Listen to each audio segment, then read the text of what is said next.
Gaza में Israeli क्रूरता के खिलाफ विश्व भर में प्रदर्शन हो रहे थे।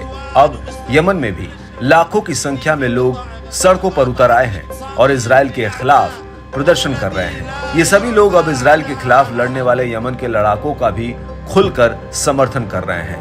यमन के लड़ाकों ने यह भी इशारा दे दिया है कि अब वो इजरायल के खिलाफ अपने हमले तेज करेंगे और दूसरी तरफ उन्होंने इजरायल का साथ देने वाले अमेरिका पर दबाव बनाने के लिए रेड सी के जहाजों पर भी हमला शुरू कर दिया है।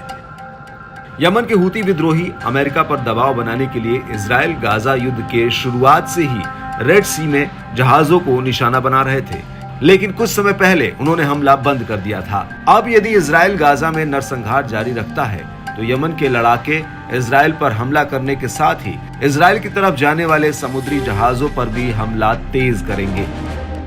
एक रिपोर्ट के मुताबिक यमन के हूती विद्रोहियों ने ताजा हमला कच्चे तेल वाले एक टैंकर पर किया है। ब्रिटिश सुरक्षा फर्म एम्ब्रे ने शनिवार को कहा कि उसे जानकारी मिली है कि यमन के मोखा से लगभग 10 समुद्री मील दक्षिण पश्चिम में पनामा झंडा लगे हुए एक कच्चे तेल टैंकर पर हमला किया गया है।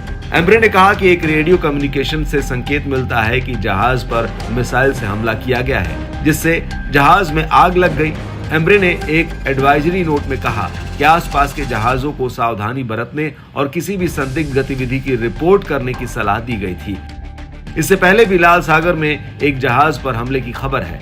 United kingdom maritime trade operations agency ने हाल ही में कहा कि लाल सागर में एक जहाज किसी अज्ञात वस्तु से टकरा गया था, जिससे उसे मामूली नुकसान पहुंचा था।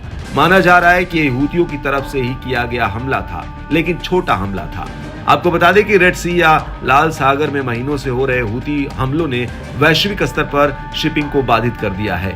इन हमलों के चलते कमर्शियल जहाजों को दक्षिणी अफ्रीका के पास से होकर गुजरना पड़ता है, जो कि काफी ज्यादा लंबी और महंगी यात्रा हो जाती है। हालांकि हूती हमलों के जवाब में अमेरिका और ब्रिटेन भी हूती ठिकानों पर हमले कर रहे हैं, लेकिन एक बार बंद हो चुके हूती हमलों को दोबारा शुरू करने से एक डर ये भी पैदा हो गया है कि मिडिल ईस्ट को अस्थिर करने के लिए इजराइल हमास युद्ध फैल सकता है।